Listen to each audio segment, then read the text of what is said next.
Welcome to the Get Published podcast, sponsored by Brodie Consulting Group.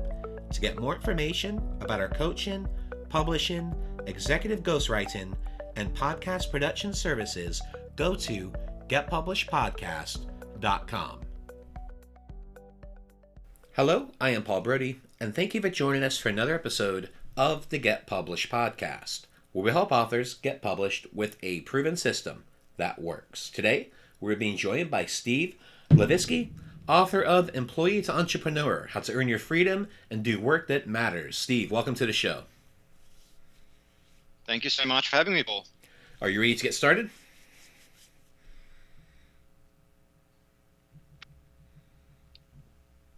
Sorry, I didn't catch that question. No, I was saying, are you ready to get started? I'm always ready to get started, Paul. Excellent. Question number 1. What is the one piece of advice that you would give to a first-time author who is currently writing their book? One piece of advice would basically come out of my conversations with my publisher, Wiley, before I actually got a book deal, which was, it doesn't matter how good a writer you are, how technically gifted you are, if you don't have a platform, if you don't have a following, it will be very, very difficult to justify giving you a deal if I am a big publisher. So what I would suggest if you're currently writing your book is also perhaps start thinking about building that platform if you haven't got one already. So perhaps writing blog posts, appearing on podcasts, doing whatever you can do to build a platform of several thousand followers at least, so that when your book is ready, you'll be in a much better position in terms of getting a book deal is concerned. And what do you feel is the hardest part about getting published? The hardest part about getting published would probably be hearing no. So your ego getting hurt time and time and time again, whether that's hearing no from publishers, whether that's hearing no from agents. So developing a healthy relationship with goes a long way. And just conceding that a big part of getting published is hearing no as many times as possible, and just conceding that every no gets you closer to a yes, to borrow the name of a very famous business book. Well, let's talk a little bit about marketing, because it already appears that you've got a pretty strong platform. Please share a marketing strategy that you have used in your book launch that has worked well. Sure. So what I have done is I've identified the most popular podcasts across a number of different categories. And you can do that via iTunes, just by searching podcasts, looking at the different categories, whether that's business, management, marketing, and so on. And then using, say, a virtual assistant, say from the Philippines, you can find them online at upwork.com, to basically identify the contact details of every single podcast. And then you can use an automation tool like a Mixmax to email every single podcaster out there. And on the back of that, definitely not everyone is going to say yes, but even if 5 to 10% of the podcasters come back and say, yes, we'd love to have you on our show, that's potentially 50, 100, maybe even 150 podcasters if you've reached out to enough across a number of categories whose audience you will get in front of. So if every podcaster has an audience of even 1,000 people, and you've gotten onto 100 podcasts, that's 100,000 people, which is a lot better than appearing in front of, say, 20 people at a book launch in some bookstore somewhere. And how many podcasts have you been on, Steve? In the past month, I've been on about 45. Nice. So it's been pretty intense. And do you feel that's helped with your launch? Definitely. It's helped with my launch, but not only that, I think it's created a lot of organic opportunities that I never intended. Just by virtue of having conversations with podcasters, new business opportunities have come out of that. And also just building some really awesome relationships with podcasters from all over the world, like yourself, for example.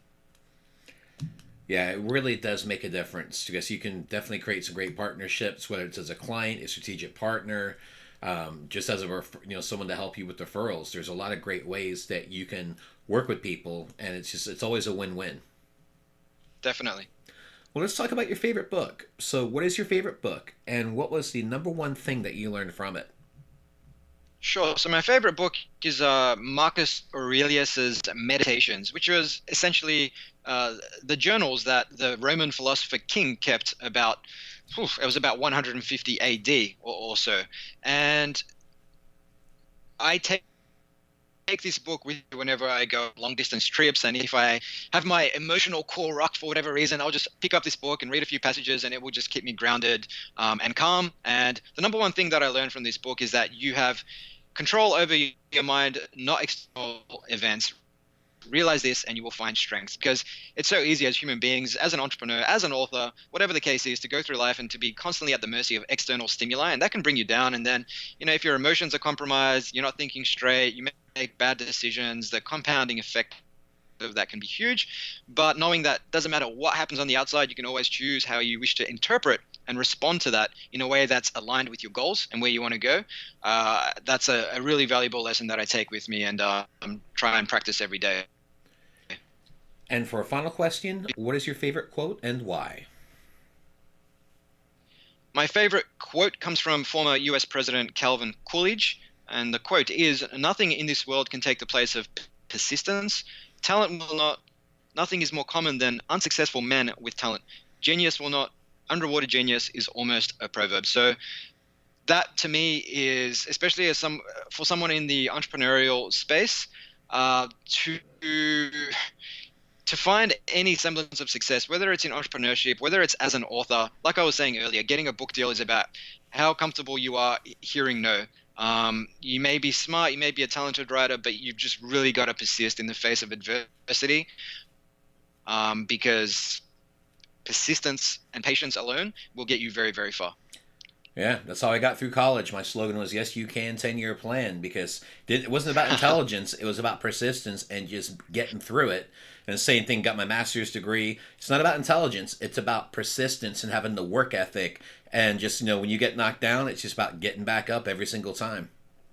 Exactly. I mean, you could be technically gifted, you could be intelligent, and therefore by virtue of that, you might have a big ego.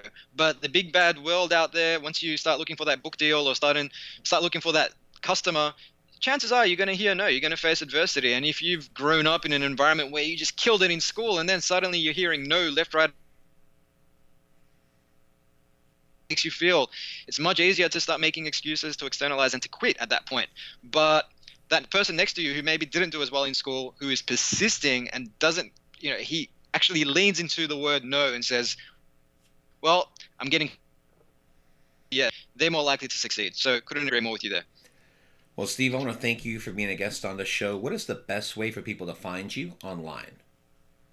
They can just go to steveglaveski.com. That's Glaveski. And there they'll find links to my ventures, my book, as well as my social media profiles. Well, Steve, thank you once again for being on the show, and I wish you all the best in your author journey ahead. Likewise, Paul, thank you so much. It has been an absolute pleasure. Thanks again for joining us today. To learn more about how you can be featured in our brand new Get Published business book, go to getpublishedpodcast.com.